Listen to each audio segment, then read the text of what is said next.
Salutation Tumblr followers, and of course, those of YouTube.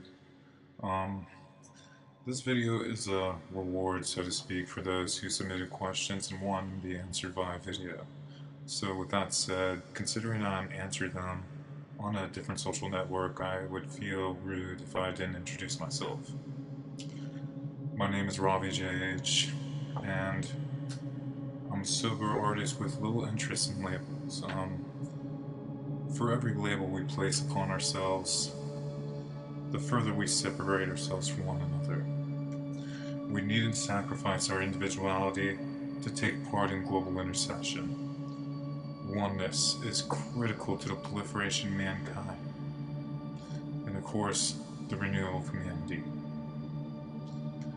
This notion does not belittle the importance at all, in any way, of the individual. In fact, it empowers the very idea. I should have thought that we are a way of the cosmos coming to know itself, using an array of lenses varying both in depth of field and field of view. Our cognitive scopes provide otherworldly quantity of uniquely qualified perspectives, for which the cosmos can reflect upon itself, continuing its span ad infinitum. Now the first question I have, now that the introduction's done and over with, well, I'm 27 years old, believe it or not. I know, I look far younger than I am, though in my opinion, age is irrelevant and is only a means of determining how much time you may have left in this world. I do not feel that aging and maturity are in any way, shape, or form synonymous. I've met many bright and genuine individuals of a younger age, while too meeting people older than I who still possess what I guess you would call an adolescent faculty. So yeah, age matters not to me. As far as my personal pastimes go, that is definitely a hard one. I have many passions, and it'd be hard to single out one as being my favorite. For instance, I enjoy analog sound synthesis.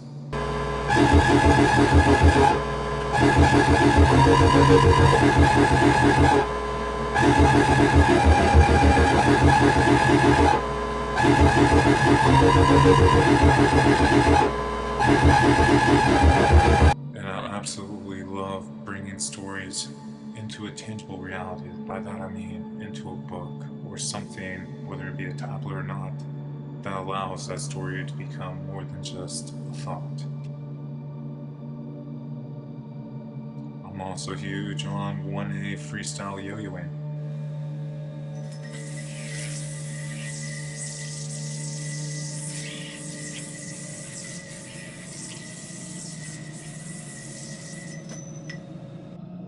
And I also like, digital on the didgeridoo.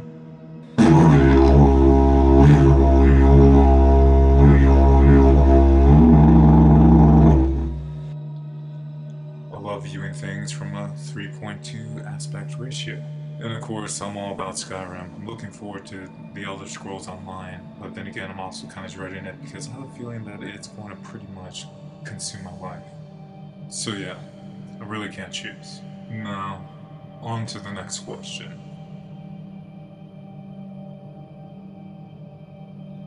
You've chosen an interesting way to pose your question, Michael. As the question stands, I can't say I've chosen a faith. As Robert Anton Wilson once said, faith is a fracture of one's intelligence, and I couldn't agree more. I feel that faith and even hope are words that I often would like to refrain from saying, because by vocalizing that you have either you're giving up on reason while leaving room for failure in whatever it is that you have offered either item to. Essentially meaning that faith Hope leaves room for failure. It means that you really aren't heavily vested into it except through a blind architecture. And just so I don't give you the impression that I'm dodging your question, Michael, I don't think metaphysical truth can be chosen per se. Rather, I think once you come across a certain text containing a certain idea, theory, or philosophy, there too is an opportunity for your mind to resonate with what it is taken in. When it happens, you will know. In that regard, I think the basis of your spiritual core is actually never lost, but sometimes lays dormant. Through Aniculus amicos shall be freed. You probably aren't familiar with what I'm saying, but those of a certain circle will know what I'm saying. Though to remain not esoteric when answering these questions, I'll just move forward. Your inner light will begin to shine and inner harmonics will be made. And with that, in the making, the resonance will be swirling around your spiritual core. I apologize if this explanation comes off convoluted. If so, Michael, please feel free to follow up with any questions that you may have. Of course, that goes for any of the questions that have been submitted for this video to each and every single one of you. Now, on to the next question. I can't say I have, but I found it on SoundCloud and we'll give it a listen. I am rather busy with moderating the group Dronopolis. Feel free to check it out. It'll be in the link, down in the description. But yeah. Aside from that, I will get back to you personally, SunnyChen666. And now, the final question. While I cannot say I'm familiar with the writings you speak of, I am familiar with the original theory of Hanabu and Veal. Your question is elegantly posed, as there is very little absolution implied. When it comes to matters such as this, a speculative lens is the best optic to mount upon your cognitive scope.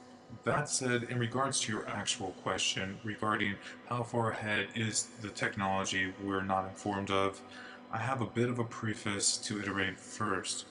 There was a military man, of a ranking I cannot recall, and of a name I which cannot gather at this given moment, it escapes me, and I do apologize for that, who saw the progression of flight technology evolve over a mere 50 years, the time period which was pre-World War I and post-World War II, which really, if you think about when the Wright brothers first took flight successfully, that is, isn't really all that long ago. I wish I could recall his name, and when I do, of course, I'll make sure to personally let you know, Tiresome Samuel. I guess what I'm trying to say is that so long as there is a potential to increase offensive or defensive power, not only is the ambition there, but so is the willpower. There isn't much to say about the dynastic elite stronghold of secretive technologies. When I say that, it means I'm not personally speaking upon that at that given point, but aside from that, what determines that would most likely be knowing intent and fulfilling need. Going public is but a con that is weighed, assisting in determining if said disclosure is worth the follow through. That's the way I see, a dynastic elite holding such power over prestige technology. Technology is at a point of contradiction right now. Its growth is driven by accelerated return, but at the same time, on the consumer level, where our knowledge base is pretty much determined, diminishing returns is very much a documented matter. Clearly, there is something that doesn't add up. What I personally think the root of that is taking advantage of tech spec peepers who are enamored by large numbers. The problem with being a tech spec peeper these days is basically, in almost all cases, that seemingly superb specification will not be a full usage until something is released to take advantage of that boasting piece of software. There is no doubtly a suppression of technology.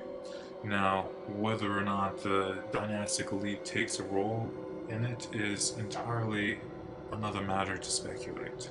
A potential motive that I see is that some technologies could empower the people in a way that the dynastic elite have yet to account for entirely. The mass would be given a level of power originally limited to their own experimentation and use, and that would be referring back to the dynastic elite. If you know the mindset of elitists, that is the archetype, you know that giving up any advantage that could be deemed an attribute to their current power is nothing someone of that given archetype would give away freely.